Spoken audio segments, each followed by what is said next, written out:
Olá pessoal, tudo bem? Sejam bem-vindos a mais um vídeo no canal Curiosidades com VDZ. Há poucos dias o mundo prendeu a respiração enquanto notícias urgentes dominavam as manchetes. Uma operação militar relâmpago dos Estados Unidos, em solo venezuelano, resultou na captura do presidente Nicolás Maduro. A ação foi rápida, precisa e, para muitos, chocante. Mas enquanto a poeira baixava, uma pergunta muito mais sombria surgiu nos bastidores. Como exatamente os Estados Unidos conseguiram neutralizar as defesas da capital com tamanha eficiência?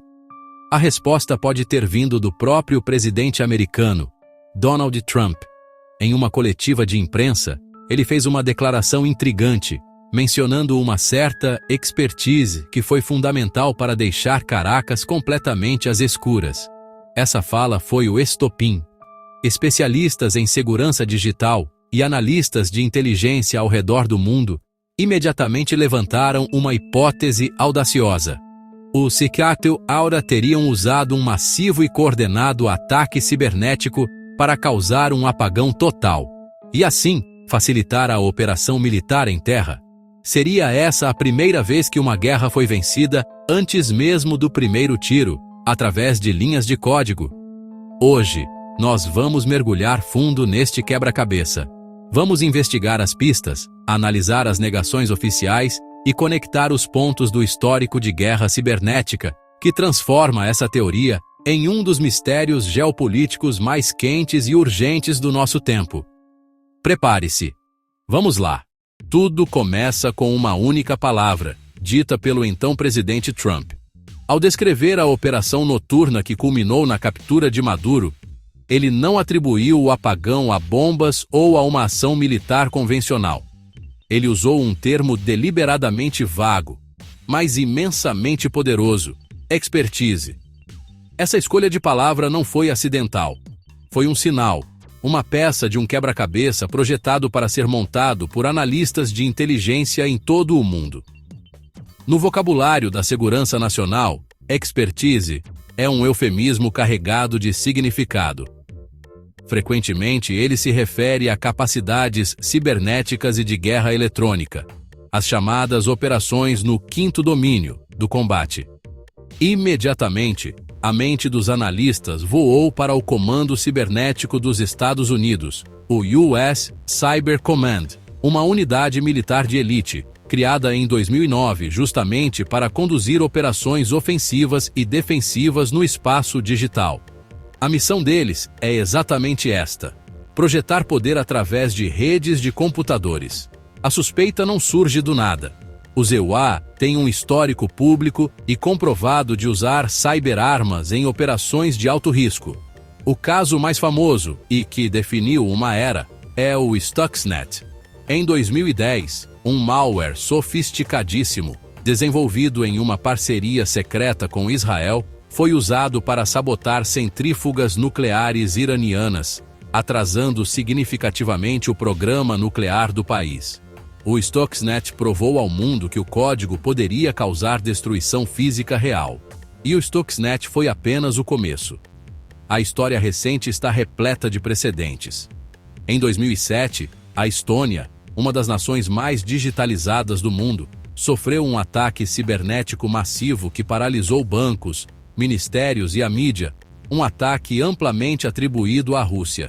Em 2015, a Ucrânia viu partes de sua rede elétrica serem desligadas por hackers, deixando centenas de milhares de pessoas no escuro em pleno inverno.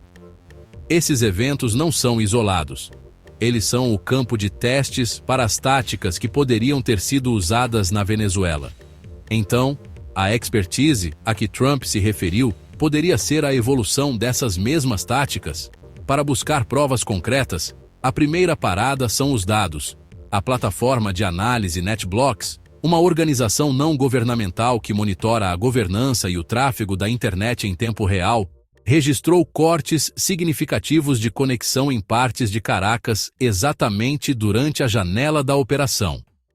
Isso, à primeira vista, parece ser a evidência digital que combina perfeitamente com a teoria do ataque hacker. Uma correlação quase perfeita no tempo. No entanto, O próprio diretor da NetBlocks, Alp Toker, uma das maiores autoridades no assunto, pede extrema cautela. Em uma análise, Toker afirma que os dados, embora sugestivos, não são conclusivos. As falhas nas telecomunicações podem ter sido simplesmente um efeito colateral do caos físico da operação militar. Explosões, mesmo que controladas, podem danificar cabos de fibra óptica.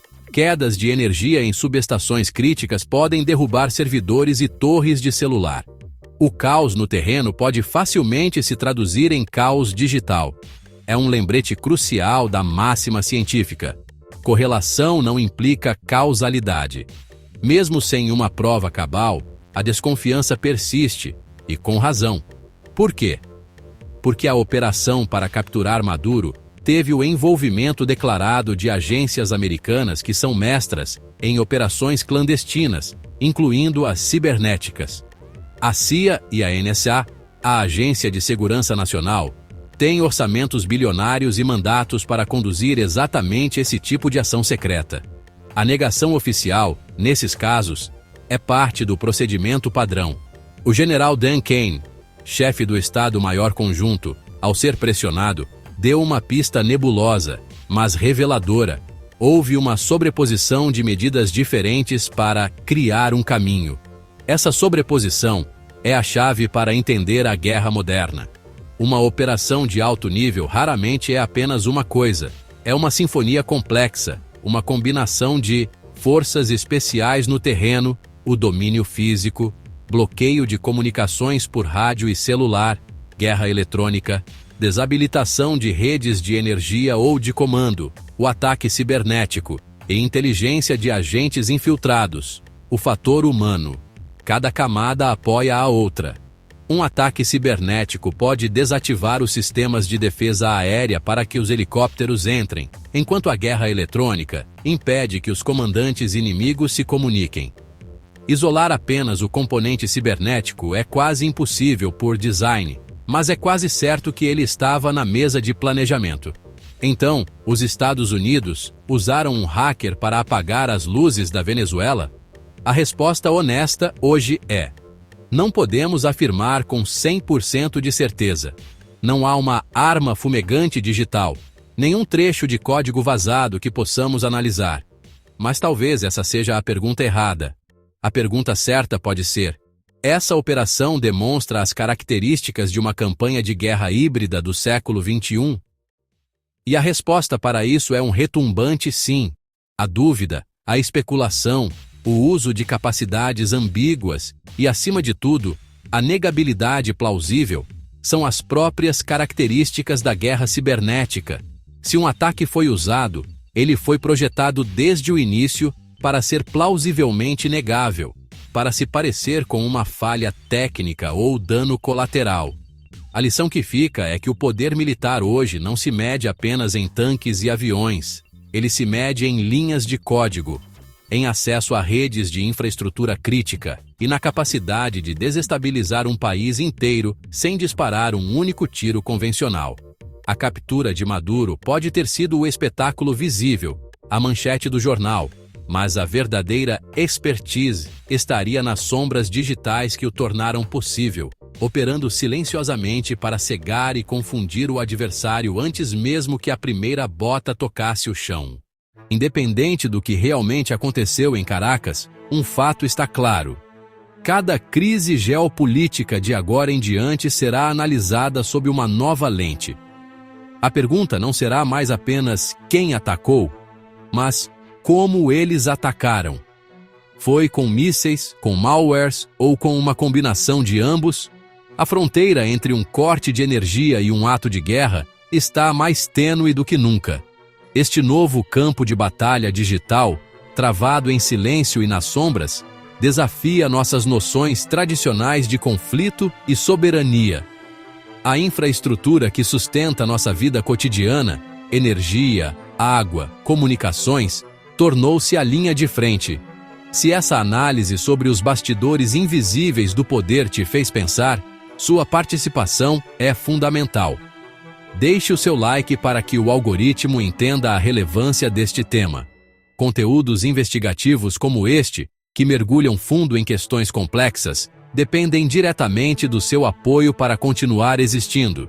Inscreva-se no canal e ative o sininho para não perder nenhuma de nossas futuras investigações sobre a intersecção entre tecnologia, poder e geopolítica. Compartilhe este vídeo com amigos e familiares para ampliar o debate. Queremos saber sua opinião. Você acredita que os EUA usaram um cyberataque ou a falha foi interna? A discussão enriquece a todos. Comente aí. Obrigado por nos acompanhar nesta jornada. Espero que tenha curtido esse conteúdo e que ele tenha provocado novas reflexões. Nos vemos no próximo vídeo. Até a próxima! A evidência aponta para uma operação coordenada e de alta complexidade.